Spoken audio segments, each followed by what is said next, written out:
Guns N' Roses are like the ultimate metal, heavy rock spectacle. They were the innovators of this wonderful, raw, exciting, and new mainstream rock band with credibility and balls. They did have this kind of human quality, which often huge bands don't have because they just seem so distant.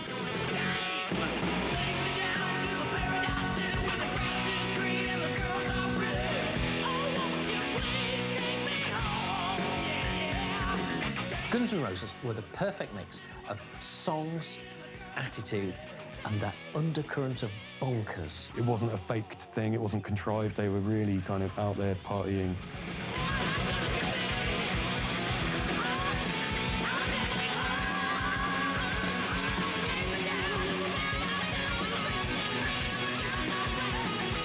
Guns N' Roses shocked and awed upon their arrival on the 80s rock scene.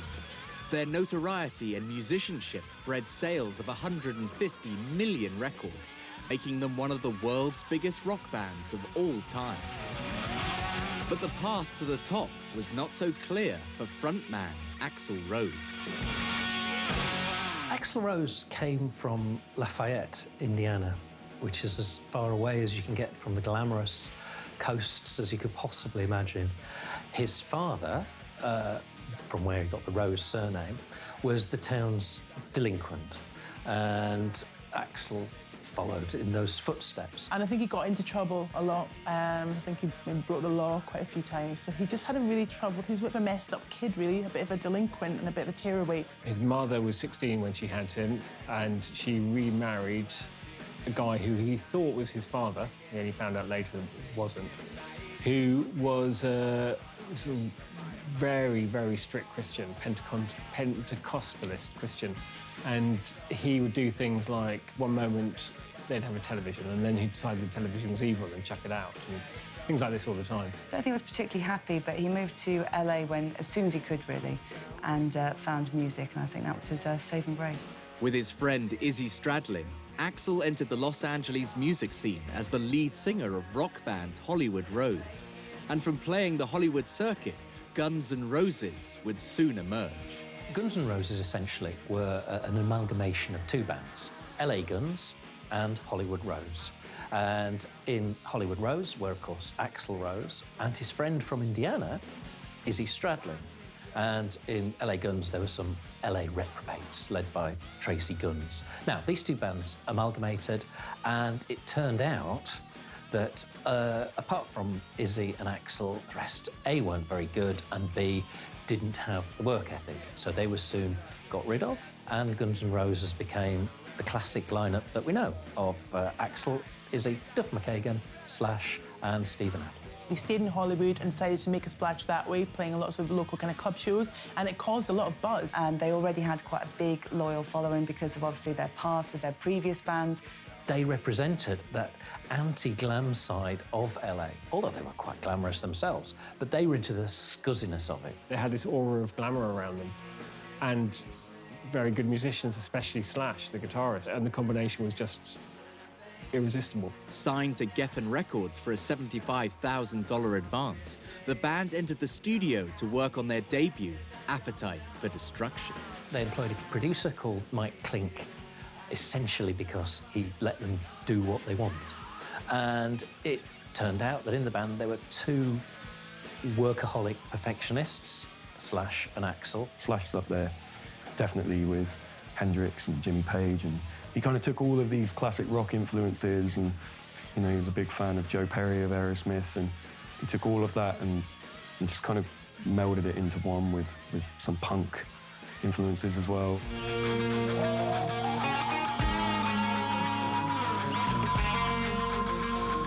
Bassist Duff McKagan brought a riff to the recording studio, and within 3 hours, the band completed Welcome to the Jungle.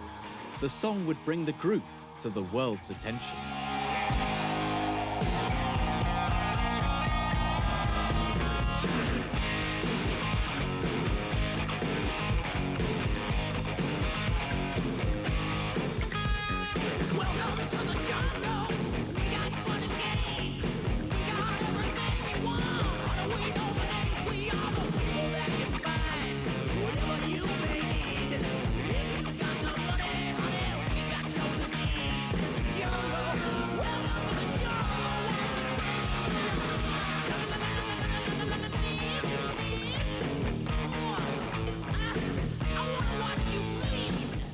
Welcome to the Jungle is an incredible song. It's just like this jolt of energy every time you hear it. It's brilliant, and then it's such a distinctive sound. You've got Slash's delayed guitar parts that are kind of the intro to the song, and then this big building kind of crescendo, and it just hits. It's kind of like, you know, they've arrived. Axl's voice is an extraordinary thing. As Slash once said, that he's got 5 or 6 different singing voices, depending on what mood he's in. And initially, because the vocals were so varied, which strayed so widely from his second baritone, people thought that it wasn't Axl doing the singing.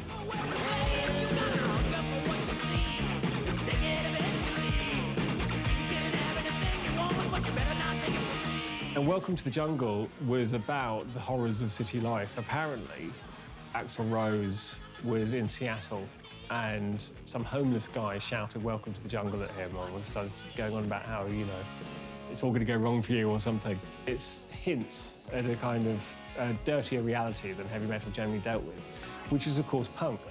So you had this band who looked like a heavy metal band, and they acted like it, and it's all money and glamour and completely commercial, and yet they're taking a few cues from punk. After Welcome to the Jungle became an unexpected MTV hit, follow-up single Sweet Child of Mine was placed on heavy rotation on US radio playlists. It went on to top the Billboard chart. Sweet Child of Mine, the opening riff, is literally just like a technical exercise, apparently, that Slash was doing just in the practice room, just playing it through and probably just listening to his guitar and being in heaven. But it pricked up the ears of everyone in the room.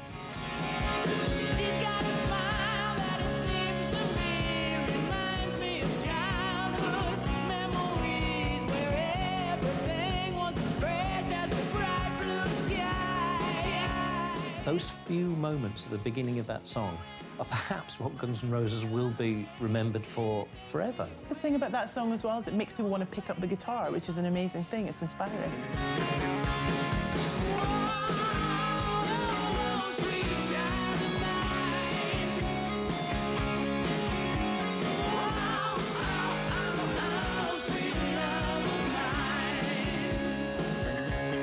Slash absolutely hates the song, apparently.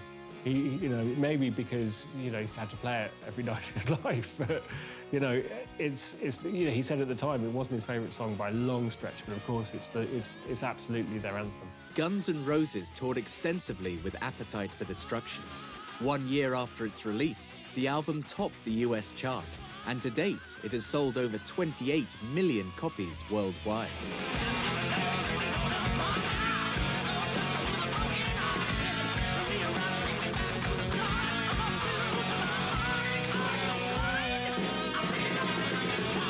I think Appetite for Destruction did so well because metal and rock at the time was kind of seen as a bit jokey. It was like there was a lot of hair metal going on and cheesiness.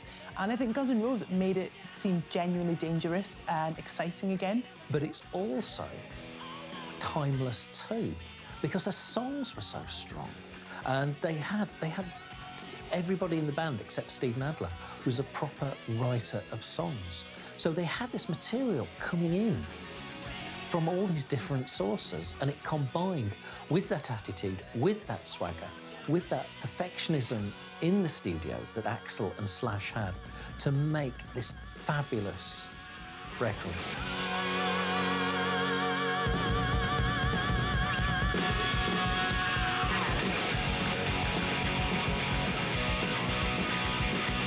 They worked incredibly hard, which is what you have to do to make it, especially in America. They did this tour with Aerosmith where they were the support band, obviously, because Aerosmith are huge, and Rolling Stone interviewed them. I think they might have interviewed both the bands, and then Rolling Stone put Guns N' Roses on the cover. Of course, Aerosmith were absolutely devastated. They thought, you know, and it was almost, I think at that point, they saw that the writing was on the wall and just how big this band was going to be. In 1988, the band released GNR Lies. The tabloid-inspired sleeve was telling of the band's controversial status, which respectively grew with their success. Shed a tear 'cause I'm missing you. I'm still alright to smile. girl, I think about. They were called the most dangerous band on the planet. And partially that was, of course, a marketing scam. But it was also because they were living this life. They were 5 extremely degenerate characters. Lyrically, they were unafraid to ruffle sensibilities. And that combination made them quite dangerous for a rock band. Said woman, take it slow, it'll work itself out fine. All we need is just a little patience. GNR Lies caused a lot of controversy because of the song One in a Million, which contained racial and homophobic slurs from Axl Rose in his lyrics. Axl Rose later kind of backtracked and said, oh, I didn't mean it like that, and then later on said, oh, no, I did mean it, and it was all a bit confused, really. At the same time, there's a lot of serious, hard drugs. Steven Adler had become a junkie. And I think the rest of them had, you know, there were drugs around, quite a lot of heroin around, and cocaine. And Axl Rose was getting a reputation for himself for just being phenomenally late for concerts. You know, turning up with, you know, a supermodel on his arm 40 minutes after the band are meant to go on and just not caring, and then everyone being so pleased that he turned up at all that no one had a go at him. You know, it was I think they just kind of got too big for, you know, for the kind of band they were. They just got so massive, it was like they could do anything, which of course they couldn't.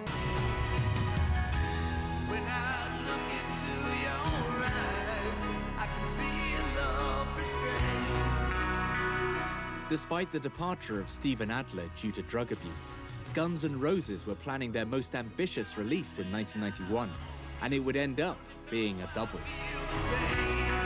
Releasing both Use Your Illusions at the same time, it was a hugely ambitious thing. At that point, Guns N' Roses were, you know, the biggest rock band on the planet, and I think Use Your Illusion is kind of testament to that. I remember it was 1991, I was 11, going, Mum, take me to Woolworths, I need to go and buy my cassette.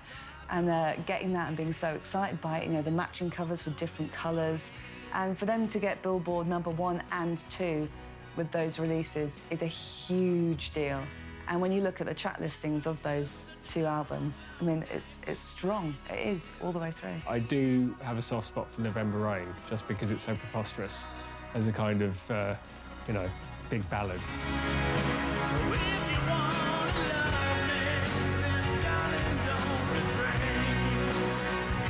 November Rain was the most requested video for a year or so. You know, it was a huge deal. They were long, big, epic productions.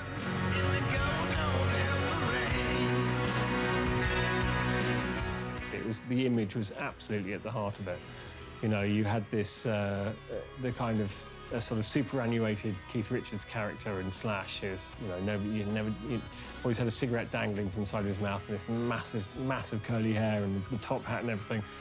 And then you had Axl Rose, the ultimate bad boy, and, you know, throw in a few supermodels and a bit of flames and a cliff and, you know, maybe a church or two, and you can't go wrong.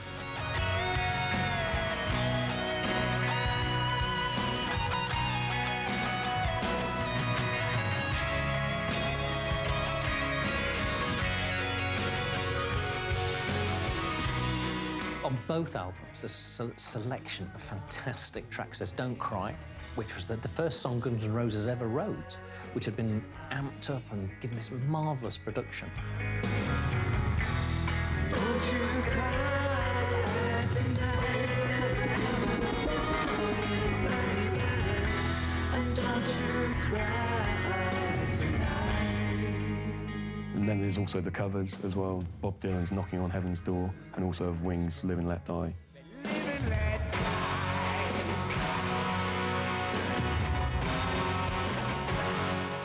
They kind of managed to translate it really well with kind of the instruments and the orchestra and everything.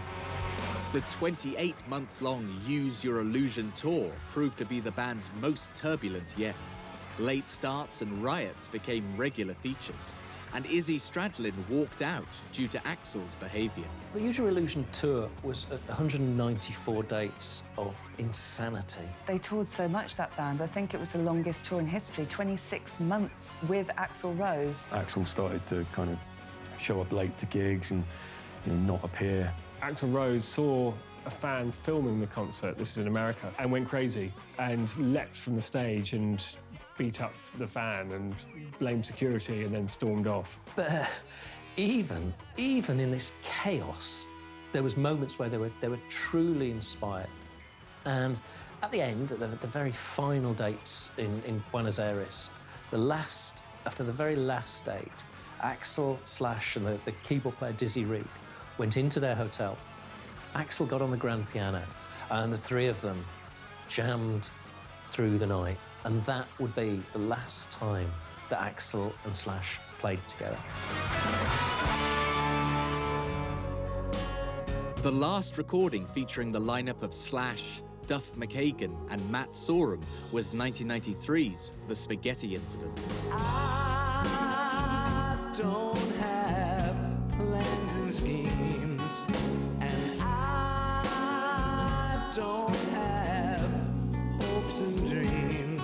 I think Axl's a very complex person, very difficult to work with, probably, and tensions in the band. I mean, people were either fired or left of their own volition. I think clearly the band was disintegrating at this point. One by one, they all left, and Axl Rose, from what we know, was proving to be quite difficult to tour with. Late for things, being quite political and ranting between songs, deciding not to play, not including the audience, and suddenly the whole experience of going to see Guns N' Roses was becoming a bit of a circus. And I don't know musically if the band were just a little bit embarrassed. The Spaghetti Incident in general, it's kind of probably the last Guns N' Roses release that anyone goes to listen to. You've got a cover of UK Subs Down on the Farm and Axl Rose singing with an English accent, and I think at that point the band were just done. It got them into a lot of hot water because there was a Charles Manson cover on it, which is not the most sensible thing to do. I'm not sure what Axl was playing out with this. So it caused a lot of fuss, a lot of controversy. Axl flirted with this a little bit and would wear Charles Manson t-shirts at gigs. It just felt a little bit unsavoury. Axl tried to sort out the ownership of the name Guns N' Roses for himself, which seems a bit greedy, but you can see where we're heading with all this. And eventually, to no one's surprise, there was one. The one was Axl. Now, Axl was Guns N' Roses, and Guns N' Roses are Axl, which is how he wants it. As the sole member of the original lineup, Axl began working on the follow-up album, Chinese Democracy. But it would be 14 years until it was finally released in 2008.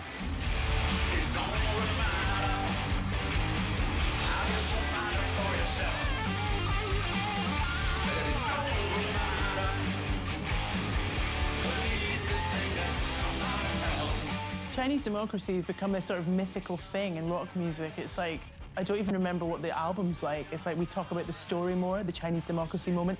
From 1994, they began work on Chinese Democracy, and in 2008, it finally emerged. Along the way, we had producers such as Moby, such as Youth, such as Queen's producer Roy Thomas Baker, such as Mike Klink, their old partner from Appetite Destruction.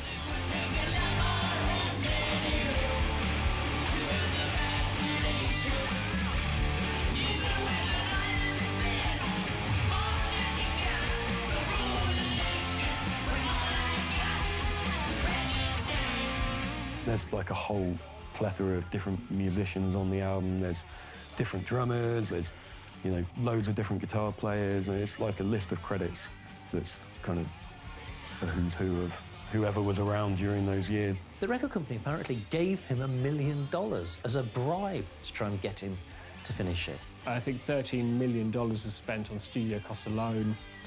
And Dr. Pepper, I think in 2008, Dr. Pepper said they would give a free can of Dr. Pepper to everyone in America, with the exception of Slash and Buckethead, if the album Chinese Democracy came out within that year. To be honest, by the time it came, I wasn't really interested. I think the whole ideas and images that we had of what Guns N' Roses were now was just a bit deflated, and the magic had gone for me. The guys they've got, Ron Tile and DJ Ashburr and Dizzy Reed as well, I think it works with them, but it's not like going and watching the classic Guns N' Roses lineup.